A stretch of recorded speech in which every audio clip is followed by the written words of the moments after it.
नमस्कार। रेलवे में गाड़ियों के संचालन के लिए हमें कंट्रोल कम्युनिकेशन की सहायता लेनी पड़ती है। जो ये कंट्रोल फोन्स हमारे स्टेशन मास्टर के पास होते हैं और हमारा कंट्रोलर हेडक्वार्टर में रहता है, जो हेडक्वार्टर से उन कंट्रोल फोन्स पे घंटी देके गाड़ियों के परिचालन संबंधी उनको निर्देश देता है। स्टेशन पे तीन चीज़ें लगी होती हैं। एक तो कंट्रोल कम्युनिकेशन के लिए 4 वायर कंट्रोल फोन होता है, एक WSC होता है, एक हमारे पास यूनिवर्सल कंपनी का फ़ोन आता है जिसमें WSC फ़ोन के अंदर ही बनी होती है। लेकिन हमारे पास ज़्यादातर रेलवे में जो सप्लाई होती है जो कंट्रोल कम्युनिकेशन के लिए, उसमें कंट्रोल फ़ोन अलग होता है और WSC वे साइड इक्विपमेंट या सिलेक्टर, सामान्य भाषा में इसको हम लोग सिलेक्टर बोलते हैं, सिलेक्टर अलग होता है। तथा सिलेक्टर के लिए हमें सप्लाई देने के लिए, इसको चलाने के लिए 12 वोल्ट 7Ah का एक बैटरी चार्जर लगा होता है।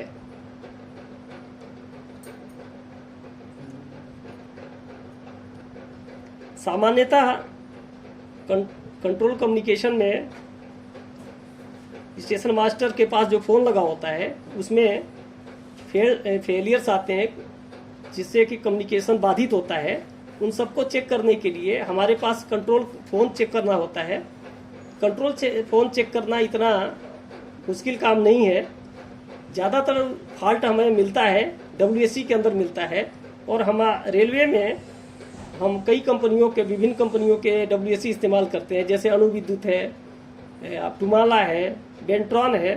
तो वन बाय वन करके एक एक करके हम संक्षेप में इनमें अगर कोई फॉल्ट आता है, जैसे कि वो फॉल्ट है आपका इसको बंद हो जाना, पावर फेलियर है, बिल्कुल ये डेड है, रिसीव और ट्रांस का फेलियर है, रिंग फेल है, घंटी नहीं हो रही है और RBT नहीं मिल रही है, और इसके अलावा कोड, किसी पर्टिकुलर कोड पे घंटी नहीं हो रही है।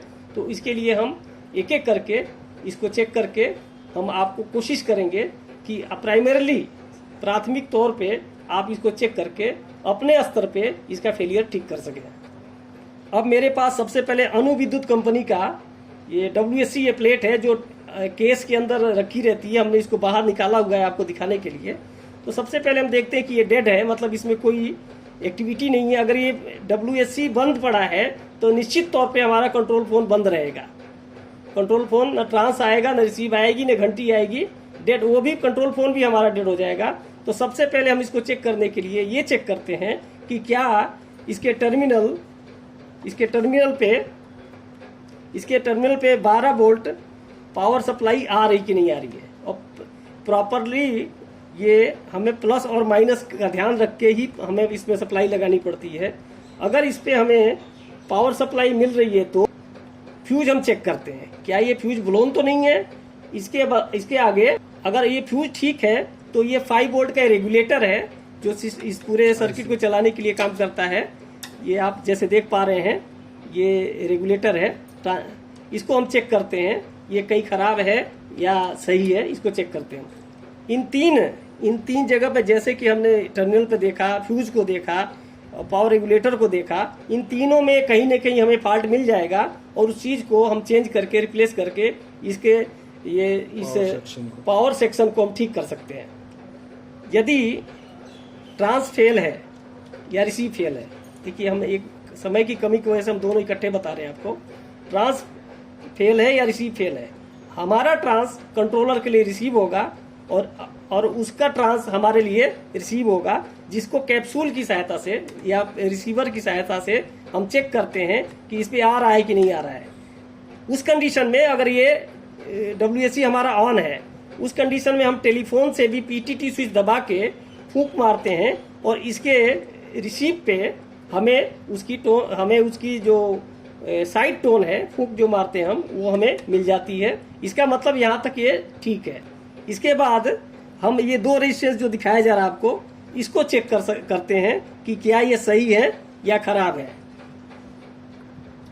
ज़्यादातर इस केस में ट्रांस या रिसीव के फेल में ज़्यादातर ये रेजिस्टेंस ओपन हो जाते हैं।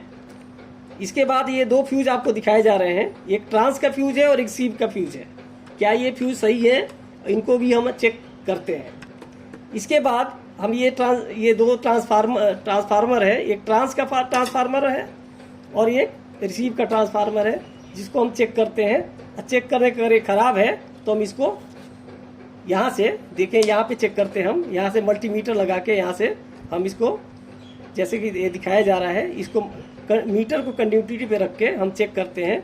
अगर ये ठीक है तो ठीक, कोई बात नहीं तो इसको हम रिप्लेस करते हैं। नेक्स्ट लेवल पे हमारे पास ये देखिए, जैसे दिखाया जा रहा है, एक ट्रांस और एक रिसीव। ये ट्रांस की आईसी है और रिसीव की आईसी है। इन दोनों आईसीज को हम चेंज करके देखते हैं। अगर ये खराब है तो इनको रिप्लेस कर देते हैं। Tension meter. इसके बाद ये दो पोटेंशियोमीटर है, प्रीसेट हैं, इनको भी हम चेक करते हैं।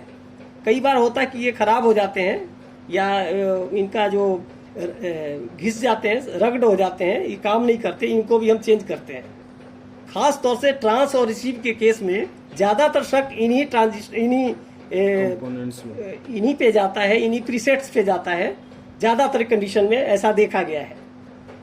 आरबीटी, अगर कंट्रोलर को आरबीटी नहीं मिल रही है तो हम इस सेक्शन, जैसे कि आप दिखाया जा रहा है, इस सेक्शन को हम चेक करते हैं, जिसमें एक आईसी है, उस आईसी को हम रिप्लेस करके देख लेते हैं। अगर ये आईसी खराब होगी तो रिप्लेस करते ही आरबीटी हमें मिल जाएगी। घंटी फेल के कंडीशन में हम ज़्यादातर ये देखिए जंपर 2 लगे हुए हैं, जिसमें हम अप और हाई लेवल को अप और हाई भी कर सकते हैं।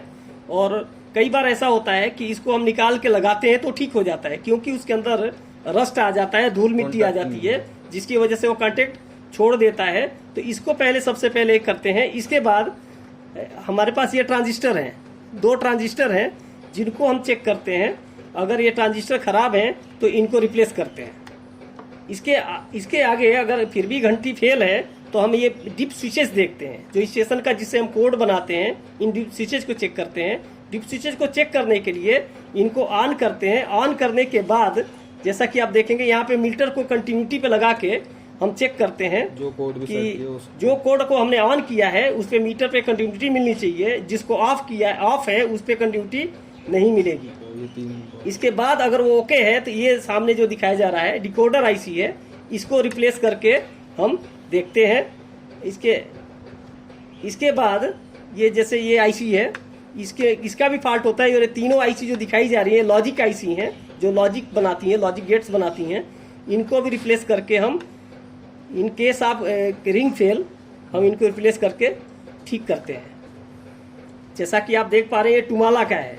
इसमें भी पावर सप्लाई का हम उसी तरह से चेक करते हैं जैसे पहले मैं बताया था। और ट्रांस रिसीव के लिए हम यहाँ पे चेक करते हैं। पावर सप्लाई की कंडीशन में इस फ्यूज को चेक करते हैं कि कहीं फ्यूज ब्लोन तो नहीं है। इसके बाद ये आपका वोल्टेज रेगुलेटर है 5 वोल्ट का, इसको हम चेक करते हैं। बस ट्रांस और रिसीव की कंडीशन में हम पहले वहाँ चेक करने के बाद इसको, ये ट्रांसफार्मर है, इसको चेक करते हैं। और ये दोनों देखिए फ्यूज हैं, वो सॉरी रेजिस्टेंस है। ज़्यादातर केसेज में ओपन होते हैं, इनको भी हम चेक करते हैं। अगर ये ओपन है या शॉर्ट है तो इनको रिप्लेस कर लेते हैं। इसके बाद ये 2 ट्रांसफार्मर है, एक ट्रांस के लिए और रिसीव के लिए। इनको चेक करने के बाद हम इसका फॉल्ट पता कर लेते हैं। इस प्लेट में आपने उसमें देखा है, आपने माइक्रो कंट्रोलर का इस्तेमाल किया गया है, जो कोड और रिंग आउटपुट के लिए रिस्पॉन्सिबल है। इसको हम रिंग ना होने की कंडीशन में या घंटी फेल होने की कंडीशन में इसको हम रिप्लेस करके देखते हैं। जैसा कि इस WSC में इसका मेन रोल है, यही इसी माइक्रो कंट्रोलर आईसी की है। कोड सेटिंग इसका वैसे ही जैसे पीछे हमने बताया था उसी तरह हमने चेक करना है, ऑन करके पीछे से मल्टीमीटर के चेक करना है। और इसके बाद हम इसमें आरबीटी का चेक करते हैं। आरबीटी के लिए ये जो आपको दिखाया जा रहा है ये सेक्शन जिम्मेदार है। ये पोटेंशियोमीटर को चेक करते हैं, पोटेंशियोमीटर खराब है कि सही है। और इसके बाद ये दोनों ट्रांजिस्टर हैं, इनको भी चेक करते हैं। अगर ये खराब है तो सेम आरबीटी के लिए ये पूरा कंप्लीट सेक्शन है। इन तीनों में ही फॉल्ट आ सकता है। इन तीनों को हम बारी बारी चेक करके रिप्लेस करके हम आरबीटी को ठीक कर सकते हैं। और ट्रांस रिसीव के केस में ये जो आपको दिखाया जा रहा है ये ट्रांस की आईसी है, एक रिसीव की आईसी है। ट्रांस रिसीव फेल के कंडीशन में इन आईसी को भी चेंज करके हम उसको ठीक करते हैं। इसके अलावा ये गेन एडजस्ट करने के लिए, ट्रांस रिसीव की आवाज़ को कम और अधिक करने के लिए ये दोनों प्रीसेट का भी हम सहारा लेते हैं, जिससे हम कम और अधिक कर सकते हैं। ट्रांस रिसीव की कंडीशन में ज़्यादातर ये प्रीसेट को हमें उसको घुमा के नहीं, ज़्यादातर इसको हमें चेंज कर देना चाहिए, क्योंकि वो फर्दर दोबारा भी उस तरह की प्रॉब्लम आ सकती है। इस WSC के अंदर एक और एडवांटेज क्या है, एडवांटेज ये है कि इसमें 2 स्विचेस दिए हुए हैं, डिप स्विचेज हैं, जिसके सहायता से हम पूरे सिस्टम को, मतलब पूरा ये, क्योंकि ये माइक्रो कंट्रोलर पे आधारित है, हो सकता है कि किसी कारणवश हैंग होता हो, तो हम इसको दबा के पूरे सिस्टम को हम रीसेट करते हैं, जिससे LED है वो ब्लिंक करती है। ये जो LED है, जब हम एक बार सिस्टम को करेंगे तो LED ब्लिंक करेगी। इसके अलावा ये रीसेट बटन है, इस रीसेट को भी हम दबा के पूरी प्लेट को हम एक दोबारा से डिफ़ॉल्ट कंडीशन में, बाय डिफ़ॉल्ट कंडीशन में हम इसको ला सकते हैं, जिससे कि अगर ये हैंग हो गया है तो ठीक हो जाए। क्योंकि इसमें माइक्रो कंट्रोलर का इस्तेमाल किया गया है, तो इस तरह की स्थिति आ सकती है। ये तीसरा मैं बेंट्रॉन का बता रहा हूँ। ये भी हमारे रेलवे में प्रमुखता से इस्तेमाल होती है, और इसमें भी पावर फेलियर के केस में हम ज़्यादातर इस पे यहाँ पे चेक करते हैं। यहाँ से चेक करने के बाद फिर हम ये एक डायोड है, डायोड को चेक करते हैं कि डायोड फाल्टी तो नहीं हो गया। इसके बाद ये हम फ्यूज को चेक करते हैं। फ्यूज को चेक करने के बाद तथा ये 5 वोल्ट जो दूसरों में हमने दिखाया था, 5 वोल्ट के ट्रांजिस्टर लगे थे, लेकिन इसमें 5 वोल्ट के लिए IC लगी है। उस IC को हम चेक करते हैं, जैसा कि हमने उसमें दिखा रहे हैं आपको। उस IC को चेंज करके हम देखते हैं। ट्रांस और रिसीव फेल के कंडीशन में, जैसा कि दूसरों में भी दिखाया गया है, बताया गया है, वो चेक करते हैं। उसके बाद ये ट्रांसफार्मर है, इनको चेक करते हैं। चेक करने के बाद अगर इनमें गड़बड़ी है तो इसको रिप्लेस करते हैं। ये 2 IC हैं, एक ट्रांस की है, एक रिसीव की है। इनको भी रिप्लेस करके हम इसको रिप्लेस करके देखते हैं। अगर ख़राब होगी IC तो ये ठीक हो जाएगा। गेन के जो ये दोनों प्रीसेट जैसे दिखाए जा रहे हैं, ये गेन के लिए है, ट्रांस और रिसीव एडजस्ट करने के लिए इसे हम गेन को एडजस्ट करते हैं। RBT के लिए ये जो IC दिखाई जा रही है, ये जिम्मेदार होती है। इस IC को हम रिप्लेस करके देखते हैं कि क्या रिप्लेस करने के बाद IC अगर ख़राब थी, अगर ठीक लगाया तो ठीक हो सकता। इसमें ये जो IC दिखाई है, डिकोडर IC है, ये डिकोडर IC है। और बाकी जो ICs हैं ये लॉजिक IC हैं, ये जो लॉजिक गेट्स बनाती हैं, जिसके लिए हम स्टेशन का जो कोड हम बांटते हैं, इन्हीं की सहायता से उस कोड पे घंटी होती है। इन ICs को भी 1 by 1 हम निकाल के और दूसरी लगा के, नई लगा के हम चेक कर सकते हैं, जिससे कि ये हमारा जो वोल्ट है जो रिकॉर्ड हो गया, जो नंबर डायल नहीं हो रहा है, जो हमें कोड ऑपरेट नहीं हो पा रहा है, उसको ठीक करने के लिए। इस तरह से हमने 3 का हमने दिखाया है। हो सकता है कि आपको इससे कुछ हेल्प मिले। बहुत बहुत धन्यवाद।